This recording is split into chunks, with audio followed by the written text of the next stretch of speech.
What's going on, everyone? This is Isaiah from Atheist Academy. Right now, we're going to be hosting a debate with Marilyn the Atheist and then two other theists from Instagram.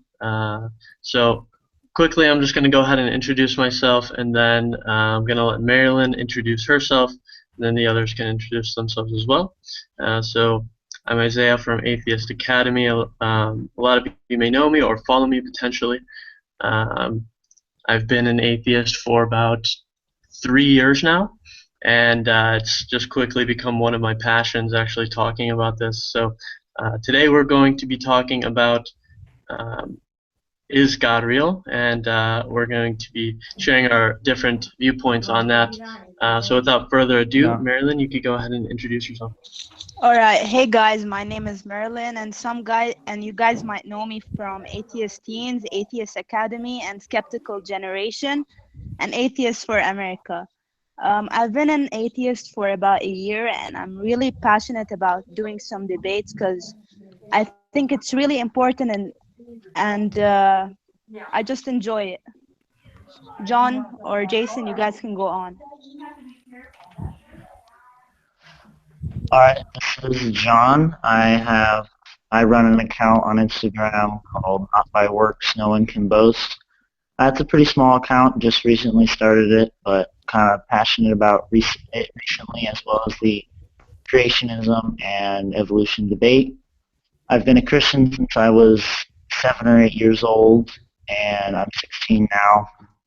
So I've been Christian for a while, and I've been brought up in a Christian home. But I have definitely looked at the Christian faith very skeptically, and I found that it is the truth, and I'm excited for this debate. Okay, my name is Jason. I am a teenage Christian. I have been a Christian for about 3.5 years now. I am a former atheist and theistic evolutionist. Wonderful. All right, so now that everybody knows who everybody is, we're going to go ahead and start the debate. Jason and John are going to go first because they're going to present their case for the existence of God, and then Marilyn and I are going to follow up afterwards. Okay.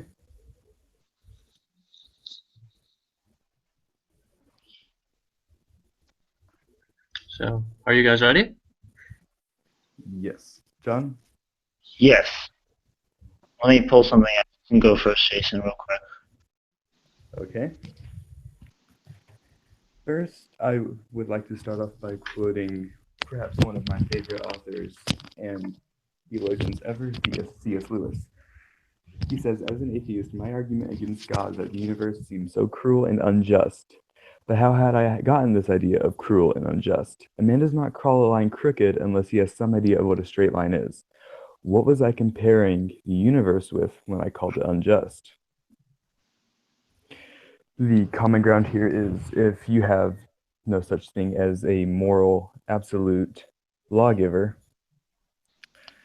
you cannot really have any idea of what good or bad is. As Ravi Zacharias states, to have evil, you have to have good. To have good, you have to have moral law. To have a moral law, you have to have a moral lawgiver to differentiate between good and evil. See, without any moral lawgiver, you have no moral law. With no moral law, you have no good. And with no good, you have no evil. And there is clearly evil and good. Therefore, with that argument, God exists. All right, and Marilyn, do you have anything to say to that? Well, yeah, sure. I don't think this quote exactly proves the existence of God. Like, Well, I mean, I consider it as a quote, and I mean, it's pretty cool. It's a cool quote, I admit, but like, it doesn't really prove anything. true. Right. Isaiah, anything to say? Well, yes. Regarding the quote, can you tell me quickly who said it? Which one? Your first quote about how if you he was comparing good to evil, and he was saying, what am I comparing it to? Oh, that was C.S. Lewis. C.S. Lewis. Okay. C.S. Lewis actually has like five good arguments that he uses. I believe that I'm familiar with. Yes. And that one, I'm not too sure where I stand on it solely because it doesn't really go to prove anything. I mean, do you really need, in order to know good from evil, yes, you do have to have evil, but or in order to know what good is, you do need to know what evil is. Evil does have to exist, but I don't see where that goes to prove God. Or like, how does that prove God? Well, to see, as I stated earlier, to have got a moral law, someone has to impose said law for good and evil. That person would be God. And okay, how does God impose this moral law? How does He do that? What do you mean exactly? Well, you said in order to have morality, someone has to impose moral law, right? Yes. Okay, and how does God go about doing that? The Bible for one. um, So God uses the Bible to impose moral law? to a point, yes. Is there any other way He does this? Well, through His Holy Spirit, which He's given to us. Mm-hmm. So, Jason, does everybody have the Holy Spirit, or just people who believe? Well, I don't exactly know how to answer that, but I would assume since we are all created in the image of God, to a point, again, yes, everyone has how do I say this? Yes, everyone does have a portion of the Holy Spirit, I believe. Mm-hmm. So, see, Jason, here's the thing. If God gives morality through the Holy Spirit and through the Bible, then tell me, why are people not all moral? Free will. You have that choice. Uh-huh. So, do you think that God gives this morality to people? Are you sure He gives the Holy Spirit? I'm fairly certain, yes. Okay, then explain how people have morality in every single culture, which does not have the Bible. So you don't have to read the Bible to know what morality is. Like I said, God created moral law for that. You don't have to believe in the Bible to have that moral law. But you said that this moral law exists inside the Bible, right? Yes, but then again, I said to a point. Okay, and is Partially, there another point? perhaps. What would that be? I don't know of any right off the top of my head. So you don't know then. So No. May I okay. make an interjection? Sure. Yes. So, Please. in the beginning, God created humans and in His image, and He gave them the choice to choose good or evil. The tree of knowledge of good and evil. They chose to know good and evil. So, humans, since the beginning, have been, since the fall. John, I think you're too close to your mic. Okay, sorry. Humans, since the beginning, have known good and evil. It is inside of them. It doesn't mean it's specifically just like isolated religion in the Bible. Humans know good and evil. So when you choose evil, that is what we call the definition of sin. Okay, John, let's talk about that a little bit. So you said in the beginning, man chose to eat from the tree of knowledge of good and evil, right? Sorry, can you say that again? I said Yes, that's what he said. you claimed in the beginning man chose to choose from the tree of knowledge of good and evil.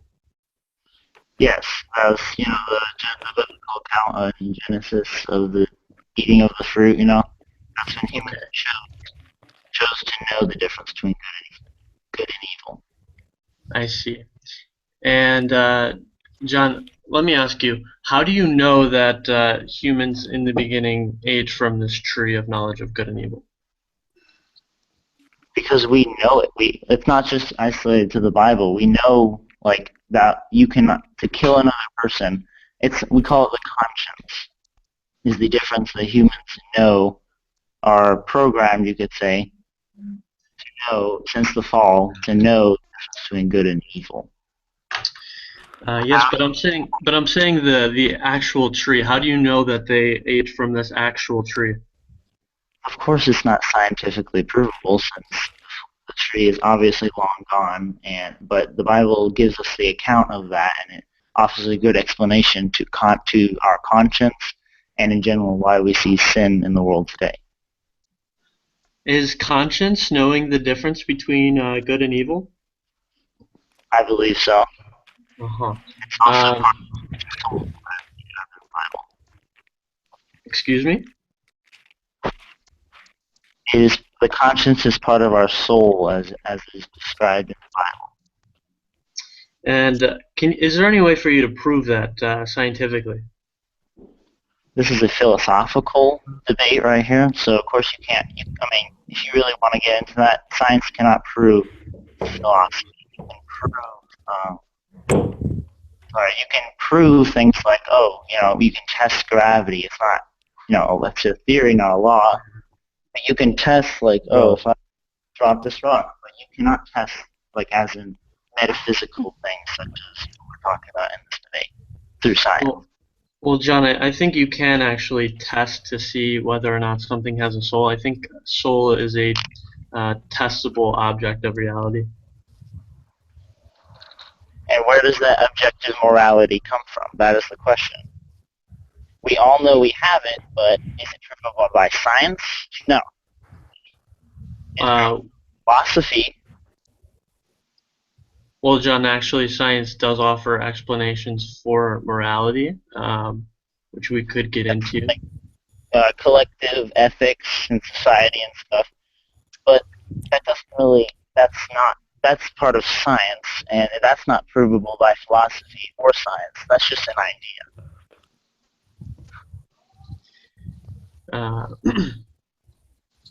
All right, guys.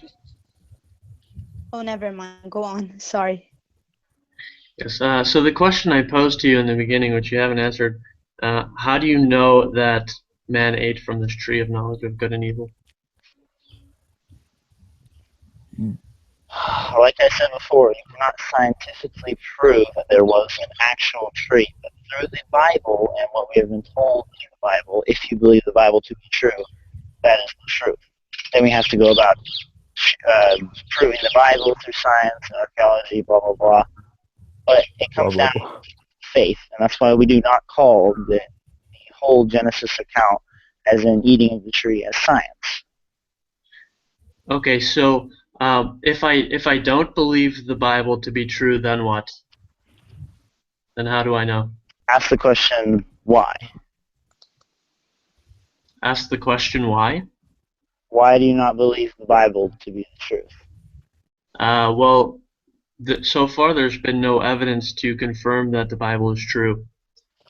Well, actually, through archaeological references throughout the world so far, have a massive majority of at least what the Bible says in physical terms is provable through archaeology and other things. But, of course, through the supernatural, we cannot prove the supernatural because it usually doesn't leave a remnant of physical evidence. But we can watch and see if there's what I like to call a supernatural footprint, aka a physical footprint that we can see that is missing only the supernatural. That if it had the supernatural, then it could possibly be true. So could you explain what that footprint would look like? Footprint as in, have you ever watched any of the films about the Red Sea parting and the the Exodus? I'm familiar with those stories. Yes, but so recently, very recently, like this year, they have come out. A new film has come out called Patterns of Evidence, and is really this incredible account of going through and looking at Egypt's history and trying to place the Exodus. And it gets into a bunch of other stuff. But there's also a second film coming out that's a redone version of a film that was made in the 90s, I believe. And in the 90s, there was, amazing amounts of evidence that proving that the Red Sea crossing did happen, and the only part that was missing was the actual proof that the waters receded and were actually split. Something like that, where all the physical evidence can point to a supernatural occurrence without having to prove that the supernatural occurrence happened. It leaves a physical footprint, but not a supernatural footprint. Do you follow me? John, no, I'm not following you because here's the deal. If there was proof of it occurring, then you would be able to conclude that it did actually happen. You'd be able to conclude that this supernatural event did happen. For example, if the Red Sea did part, you would expect to see, different trends in the ground of the sea, and by that, perhaps you could conclude, therefore, that the sea parted, or there was a pathway in between. If you could look to the bottom of the sea and see this path and see where thousands of soldiers were just laying in a straight line dead, perhaps you would have evidence to point to the fact that the Red Sea parted. When's the last time you took a row of army soldiers and dashed a bunch of water against them and stayed in a straight line, in a straight line? First of all. And then also, if you have watched the film, there's actually part of the incredible evidence I've been speaking about is they found these coral formations on the bottom as the most likely spot where the crossing happened, which, by the way, is not the traditional spot of where they say it happened.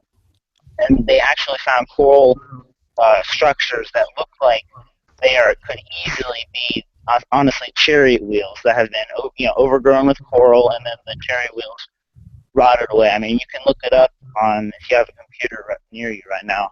It's pretty incredible. Well, I mean, you could look it up. It's actually, since you're making the claim, you're supposed to provide the evidence. But to move onward, we have. I'm going to continue with this example of Egypt here. There were 10 plagues that supposedly hit Egypt. 10, from locusts flying in to the sea turning red, to the firstborn children of Egypt, all dying. Tell me, with all of these outrageous claims, these huge claims, you would expect to have some form of evidence or another. You would expect someone in Egypt would perhaps write this down, because it's not every day that everyone's firstborn child dies. We're talking the firstborn child of every person, perhaps every animal even. It's not every day something like this happens. But yet nobody wrote about it. Can you explain why not? Well, actually, there is a document that recently, it's in the Patterns of Evidence film. I'm going to look up the document right now and actually describe my surprise writing about this hardship that happened. And many scholars just blow it off because it's so crazy to think about. They're talking about actual cattle are dying and stuff like that. And at the very end, they speak about it goes through many of the plagues that happened and are recorded in the Bible from this ancient document. And at the very end of the document, it talks about how the poor were made rich and they plundered us. That definitely describes the account that when the Israelites asked the Egyptians for their gold before they left on their way to the Promised Land. Let me try to find the document. So, John, just so that we're aware of what these are here, we have 10 plagues. The first one is water being turned into blood. The second one is frogs taking over Egypt. The third one is an attack of lice. The fourth one, flies or wild animals. They invaded. These are creatures capable of harming people or livestock. Fifth is diseased livestock. The sixth is boils on people's skin. The 7th is a thunderstorm of hail and fire. The 8th is locusts. The 9th is darkness for 3 days. And the 10th is the death of each firstborn child. Can you tell me, John, how maybe there's a document? Do you have a document that I don't know, records all of these events happening? Those are pretty crazy events. If the entire Earth is dark for 3 days in a row, that means there's a scientific contradiction. We have a problem. Because according to what we understand about the universe, that's something that's impossible. Maybe are there any eyewitness accounts of this happening in Egypt, from the 3-day darkness period to the death of the firstborn children to the frogs? Do you have records of that? Well, first of all, I don't know if you studied ancient Egypt at all, but the ancient Egyptians were super prideful. So, I mean, if anything happened like that, first there wouldn't be a lot of evidence written down, but there is that scroll that you're talking about. But they wouldn't have written it down because there have been many accounts where pharaohs completely were destroyed in like a battle, or they pretty much lost the battle, even though they technically didn't lose, and they blow it up, and they blow it up, and they make it really awesome, and they never. You've heard about stories. They go in and scratch out hieroglyphs on stone walls when they don't want to remember something. Pharaohs would do that when they don't want to remember their previous mistake or something. So the fact that there isn't like an overwhelming amount of historical documents that are detailing these plagues, that's not really a good argument against Exodus, because we've already know that the ancient Egyptians would never record something like that and proudly display it around. Well, John, what I would say to that is not every scribe in Egypt was, an employee of the government. So some of them could have used their papyrus to just write these personal messages, perhaps, or perhaps artwork on pottery. You could expect to find a lot of cultural evidence to support these claims, regardless of how prideful the Egyptian government may or may not have been. And that's also a claim that I would say I'd have to look into, because I'm sure the Egyptians recorded their battles somewhere. Yes, of course they recorded the battles, but they did not want to record them losing. So I'm still trying to find the name of the document so you can look it up. I'm not going to read the whole thing, but. What? So we were discussing earlier how we know Christianity is true, or your God, or how we know the Bible is true. You said to ask the question why. Why do you not believe? I told you because we don't have evidence. Jason, is there any evidence you could give to support the claims of the Bible? I already told you. Wait, sorry, was that for Jason? Yeah, that was for Jason. Yeah. You're Okay, looking sorry. for a report. Okay. Well, do you mean specifically what John was talking about, or just evidence for the Bible being scientifically accurate in any way? Yeah, let's look at any evidence you have to offer. Okay, so are we talking specifically about the Bible, or are we talking about the evidence for God in general? Not exactly the Christian God. Well, let's talk about evidence for the God of the Bible, since that's who you seem to represent. Okay. Give me a second to.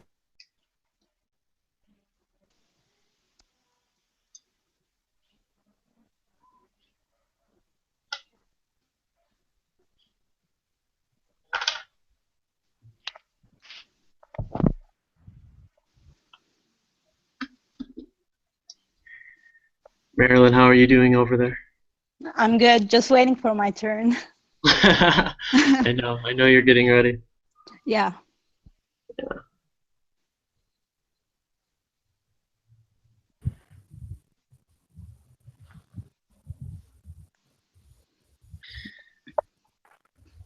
Excuse me. Are you aware for the cosmological argument for the existence of God? The cosmological argument? Yes. Go ahead and state it.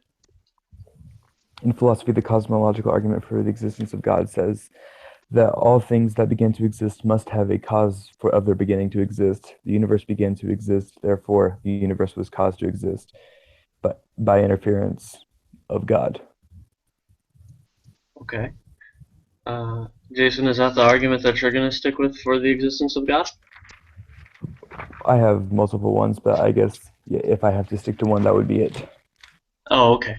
Oh, well, you can use all of them. Let's go ahead Okay. and talk about that for a second. So, the cosmological argument for the existence of God. I actually talked about this just yesterday.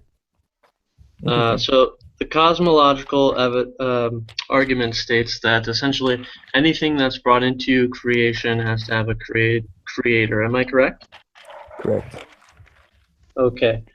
So would you mind telling me if everything that is brought into existence has to have a creator, how is your God exempt from this? Interesting. I love talking about this. God, the cause of the universe was God, I believe.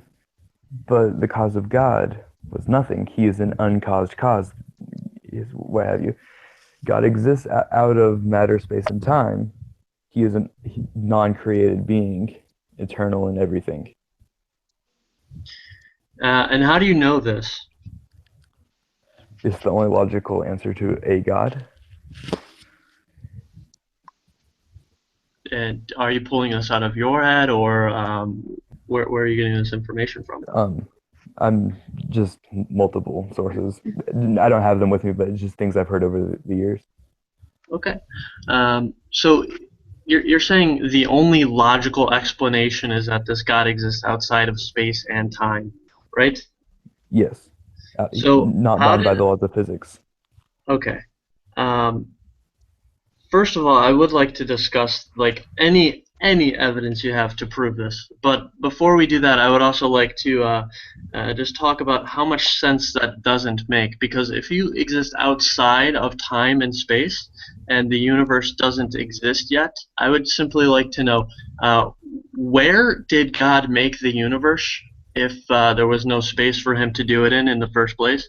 And also, when did God make the universe if there was no time for him to do it in the first place?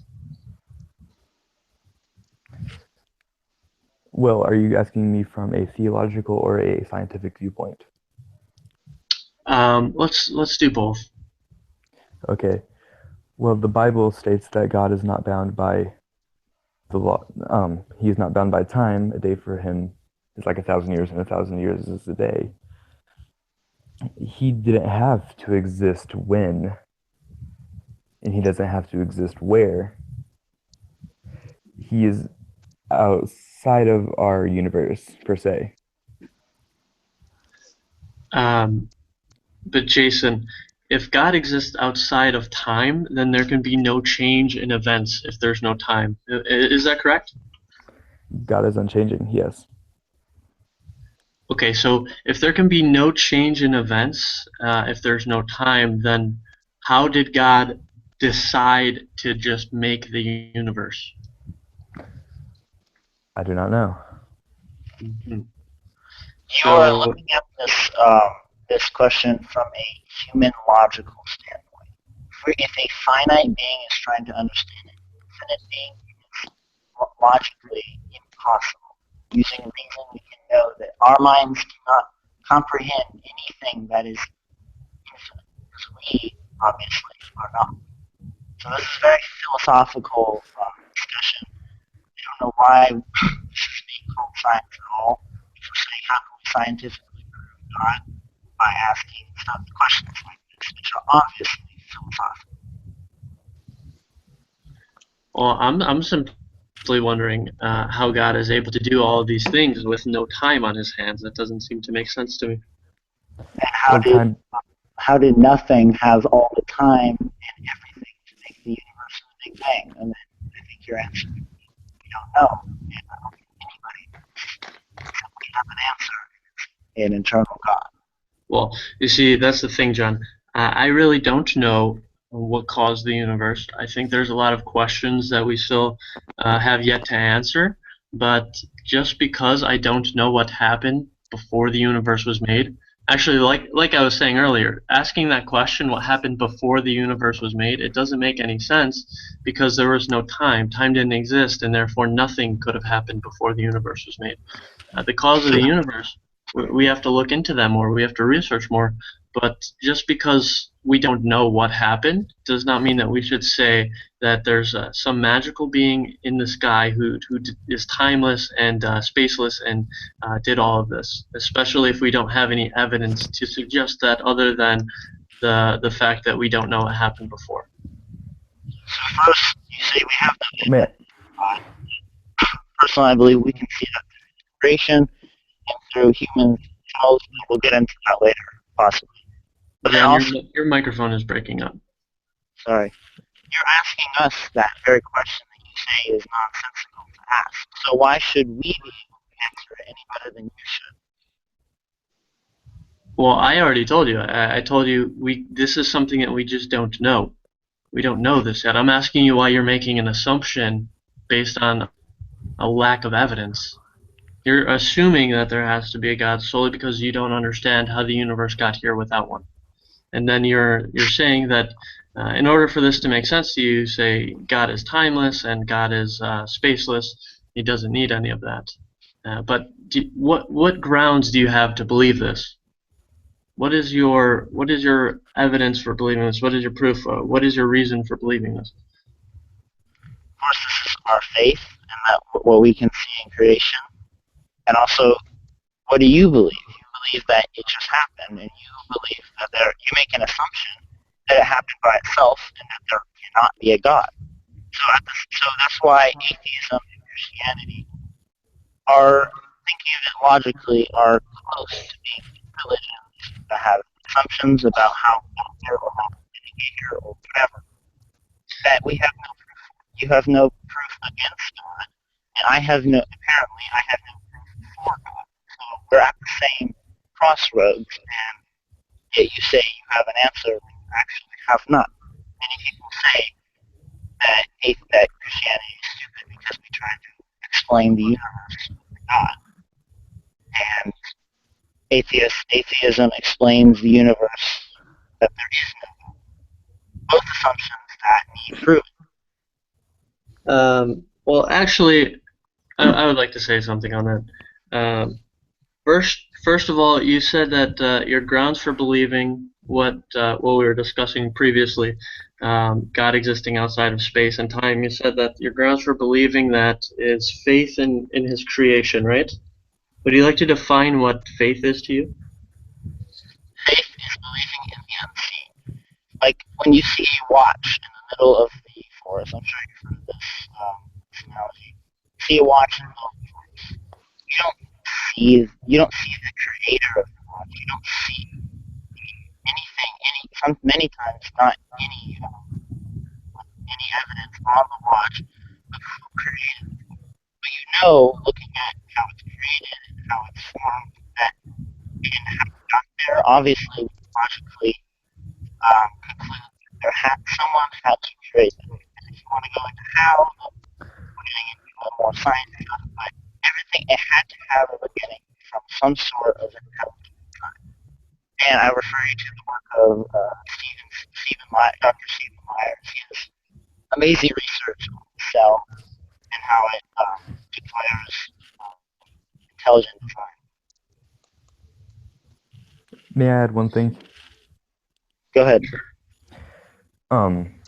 Whether you believe in God or not, the universe was created from immaterial substances and from outside of space and time.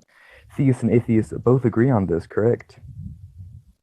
The only difference is that theists can explain where it came from logically, and atheists become illogical in their explanation of creation. Wait, excuse me, can you repeat that again? Yes. What are you claiming that we both agree on? Well, if you believe in God or not, the universe was created from immaterial substance outside of space and time, right? No, I don't claim to know or believe that. Okay, then how did the universe know to create itself? Again, I think I stated this earlier. I'm not sure. how the universe came into being. I can only be sure of the few seconds after its creation. Well, then, how can you therefore ask me to prove something that I believe when you don't know in yourself? I'm simply saying that we both don't know what happened before the creation of the universe, because we can only look up to a few moments after the Big Bang. And I'm simply saying you shouldn't make an assumption due to a lack of knowledge. That doesn't make much sense to me. There's still more research to find out. I mean, anybody can look at the creation of the universe and say, "Oh, I don't know how it happened. There must have been some huge unicorn that's outside of space and time that decided to poof this all together." You can claim anything, Jason. That's the problem. And unless you have like an actual grounds for believing this, then I don't think. Well, first of all, I think it's absurd, and second of all, I don't think you should believe it. Well, you said yourself you don't know why the universe is here, basically, correct? That's correct. Aren't you making an assumption? How so? You're saying you don't know how the universe came, but you know it wasn't God, right? I don't know it wasn't God. That's not correct. What I'm saying Okay. is there's no evidence that it is God. There's also no evidence that it was Santa Claus. I hope you understand what I'm saying here. I do. But you're So, saying, oh, go ahead. my point is simply, unless you have a grounds for believing something, you should not believe it. What grounds do you have for believing that there is no God, that the universe came from nothing? Well, there's no reason to suppose that something did create it. I believe it's okay to withhold judgment until all the facts are in. Yeah, I believe that you guys, like as Christians or Muslims or any religion that you follow, you guys tend to use God to fill in gaps of the things we don't know. For example, we don't know how the universe was created, so you guys directly assume it's God. Like if we don't know something, that doesn't mean it's God. We just don't know yet. At one What? point, we didn't understand, the orbit that planets took around stars. We didn't understand that, and at one point in time, theists actually used that as an argument for the existence of God. They said, "Well, without God, can you explain the elliptical orbit planets take around stars? No. Well, then, see, that's where God is." And this is actually called the God of the Gaps argument, Exactly. where we use God as a placeholder for. Uh, the problem is placeholder for everything we don't know. Science is going to keep moving forward. We're going to keep learning new things, and eventually we will know these things. Right now, I cannot tell you Yeah. what created the universe, what the cause of it is, but there's reason to believe in the future we very well may know the answer to that question, and then God cannot reside in that gap anymore. And then where will your gap be? Well, the moment you can prove to me that God did not create the universe, Christianity has one blessed believer. Well, Jason, I don't want to prove to you that God did not create the.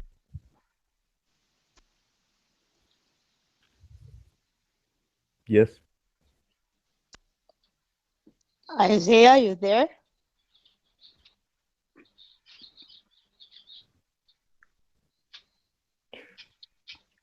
I think his signal is bad. Yes, probably. So Marilyn, do you have anything to say on this topic? Yeah, sure. I'll let you guys finish and then I'll go on.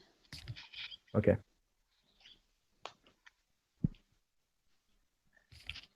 All right, so atheism uses science to replace God and their belief system. They, as Isaiah just mentioned earlier, soon or in the future, science will know all things. Pretty much, science will become omnipotent, which obviously is not true because A, it cannot prove metaphysical things such as are there other minds, such as myself. It cannot prove itself, actually, if you think about it, and stuff like that. Science can never, ever be omnipotent, and it will never, ever know everything, especially science as we know it is used to test and observe, test, and come to conclusions about things we can see. Science Yeah. in a whole can never prove how the universe was created. And that's why atheism is a belief system. No, John, John, atheism is not a belief system. It's actually a disbelief, and that's a thing that a lot of theists get wrong. We might not know everything right now, but like at some point we would know something. It might take 1 year, 10 years, 50 years. 1 second, Isaiah messaged me. may I imply something? Just John? a second. Yeah, sure. Okay. John, did you say that science cannot prove where the universe came from? I think we can get a good guess from science, but science itself is used to test and to come to conclusions about things we can see. I mean, science itself was created or came about when humans, or when personally, I think God gave humans science to understand Him more. But science can never prove something that it can never see or experience or feel or test or anything. Science itself, now philosophy, that is a different issue, but science itself cannot be used to prove how we got here. That's why religion and science actually work really well together to fill each other's gaps. I know that was mentioned earlier. Yeah, obviously religion fills the gaps that science doesn't know yet, but that doesn't mean it's true. Exactly. But then we go about finding which religion or which belief system is the truth, or at least explains the world as we see it today the best. Yeah, I get you. It's not science, so.